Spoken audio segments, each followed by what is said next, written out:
மா நீ கிளம்புமா. அதான் இந்த கேஸுக்கு சம்மந்தப்பட்ட ஆளே சரண்டர் ஆயிட்டாரே. இதுக்கப்புறம் நீ இங்கிருந்து என்ன பண்ண போற? நீ கிளம்புமா, போமா, கிளம்பு.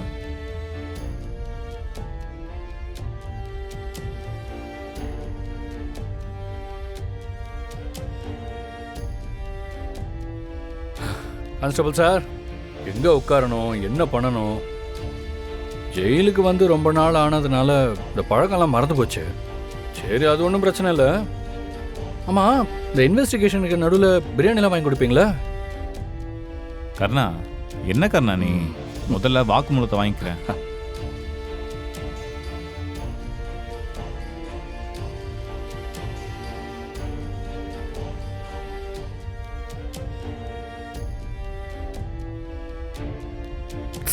சார், அவ போயிட்டாளா? போயிட்டாங்கப்பா. சரி.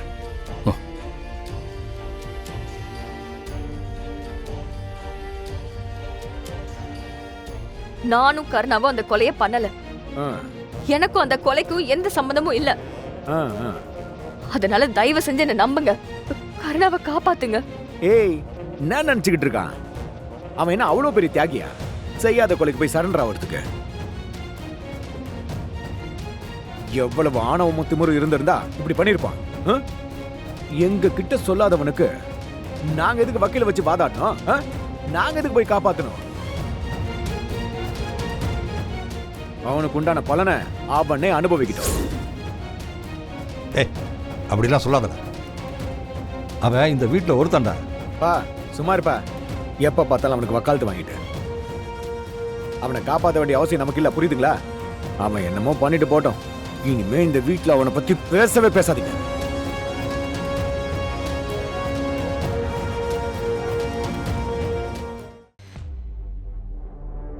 எனக்கு இப்போவும் இவன் மேலதான் சந்தேகமாவே இருக்கு. இவ தான் அவனை கூட்டிட்டு போய் என்னமோ பண்ணி அவன் மனசை மாத்தி சரண்டர் ஆக வச்சிருக்கான்னு தோணுது. இங்க பாருங்க, எனக்கு அப்படியெல்லாம் பண்ணணும்னு எந்த அவசியமும் இல்ல. நான் அந்த கதிரை கொல்லவும் இல்ல. எது, நீ அவனை கொலை பண்ணலனா அப்ப அவனா தலையை எடுத்துட்டு போய் செவுத்துல முட்டி செத்தானா? அவன் எப்படி செத்தான்னு எனக்கு இது வரைக்கும் தெரியாது. ஆனா இப்ப அவன் எப்படி செத்தான், அங்க என்ன நடந்துச்சுன்னு நானே கண்டுபிடிக்கிறேன்.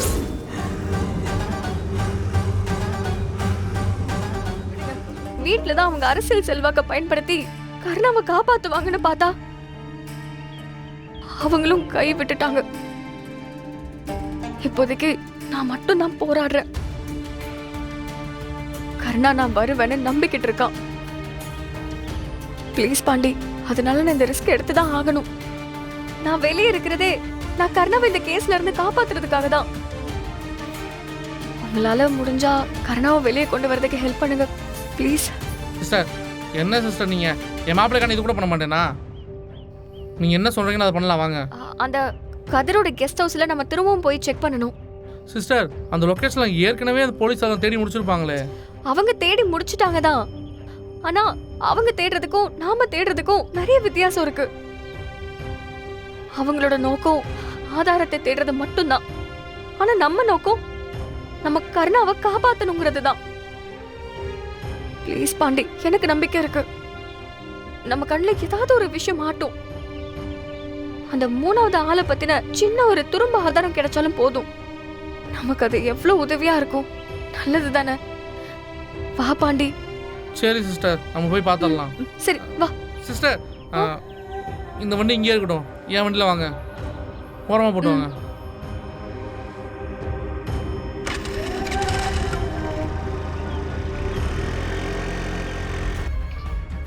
கிளாஸ் முடிஞ்ச 10வது நிமிஷத்தில் நீ என் கெஸ்ட் ஹவுஸில் இருக்கிற.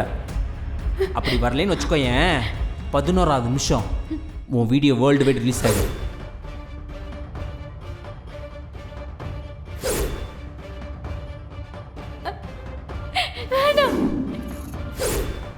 டேய், அவளை விடுடா.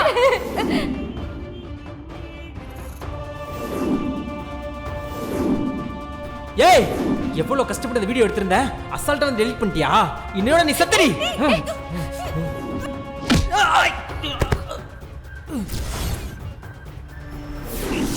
ஐயோ, இதாம்மா நடந்துச்சு. ஐயோ, எங்களுக்கு தெரியாம இவ்ளோ விஷயம் நடந்திருக்கா? ஆமாம்மா, இந்து அக்காவும் கருணா அண்ணனும் தான் இந்த விஷயம் யாருக்கும் தெரியக்கூடாதுன்னு என்ன சொல்ல வேண்டான்னு சொன்னாங்க. உன்னை காப்பாத்துறதுக்காக கருணாவும் இந்துவும் எவ்வளோ கஷ்டப்பட்டிருக்காங்க. அது தெரியாம நான் அவங்கள என்னென்னமோ நினைச்சிட்டேன். அந்த கதிர் என்னைக்கு நம்ம வீட்டுக்கு பொண்ணு கேட்டு வந்தானோ அன்னையில இருந்து நம்ம வீட்ல இருந்த நிம்மதியே போயிடுச்சு. அம்மா, அப்பா எங்க போயிருக்காருன்னு சொல்லுங்கம்மா. இங்க பாரு சித்ரா, அவசரப்படாத. இந்து இந்த விஷயத்த யார்கிட்டயும் சொல்லக்கூடாதுன்னு சொல்லியிருக்கா.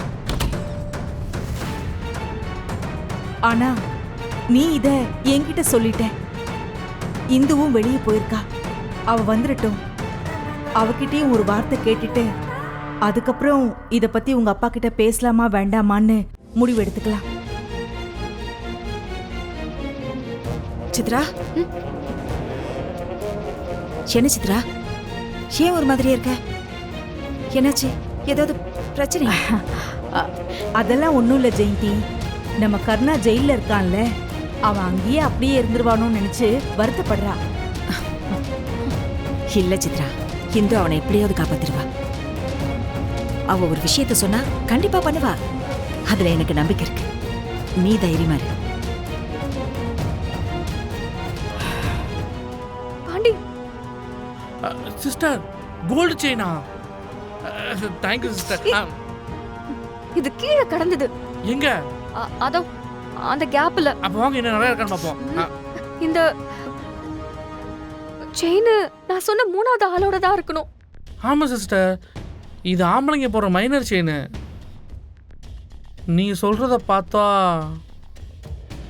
அந்த கொலகாரனது கூட இருக்கலாம். ஒன்றுமே இல்லாத கொலகாரனை பார்த்துருக்கேன். ஆனால் தங்க விற்கிற விலைக்கு இவ்வளோ பெரிய செயினை விட்டுட்டு போயிருக்கான் பாருங்களேன். இந்த செயினை வச்சு தான் அந்த கொலகாரனை கண்டுபிடிக்க போகிறோம். சிஸ்டர், அது கண்டுபிடிக்கல அப்புறம் இருக்கட்டும். ரொம்ப நேரம் இங்கே நிற்க வேணாம். அப்புறம் போலீஸ் உண்டா வச்சுக்கோங்க. கருணா கூட சேர்ந்து நம்ம 3 பேர் கம்பியான வேண்டியதா. வாங்க போகலாம். சரி சரி போங்க.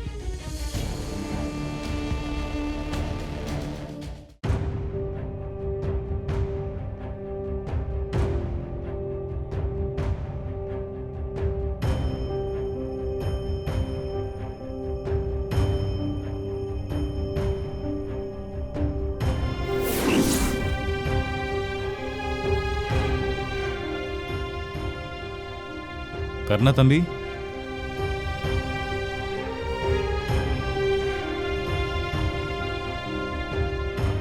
சொல்லுங்க. நான் வீட்டிலேருந்து சாப்பாடு கொண்டு வந்திருக்கேன்ப்பா. உன்னைத்தான் இன்ஸ்பெக்டர் சாப்பிட விடாமல் கொடுமைப்படுத்துறாருல, அவர் வெளியே போயிருக்காரு. அவர் வரதுக்குள்ளே நான் கொண்டு வந்த சாப்பாடு சாப்பிட்றேன். அண்ணா, எனக்காக இவ்வளோ தூரம் நீங்கள் பண்ணுறது பெரிய விஷயம்ண்ணே.